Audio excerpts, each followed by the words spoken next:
Opioid addiction is claiming thousands of lives in Canada, so the government wants to make it easier for addicts to get help. This is why today that I'm extremely proud to be accompanied by my colleagues to make an announcement to make it easier for health professionals to provide access to methadone and prescription heroin. In 2016, 2,900 Canadians died from opioid overdoses, and the minister says things are only getting worse. Projections from the data to be released tomorrow suggest that there'll be more than 4,000 deaths in 2017. Those projections prompted the feds to try new approaches and methods to address the problem. They believe the current system, which requires doctors to apply for an exemption under federal law to prescribe methadone, is a significant obstacle.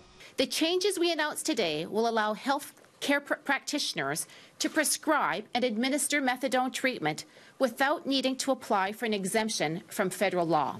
In this year's budget, the feds committed $231 million to tackle the problem. That includes $150 million in emergency funds for provinces and territories, an education campaign, investment in border security, and money to improve data collection and analysis. We want to improve treatment, address stigma, and gather more data to understand this issue.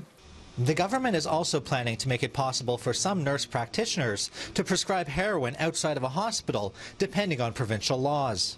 I believe we should not judge people with substance use problems, but instead make sure that they are getting the help that they so need. According to Health Canada, the majority of opioid-related deaths occurred in BC, followed by Ontario, then Alberta. The changes announced today are expected to be implemented in just under 2 months. In Ottawa, Nigel Newlove, City News.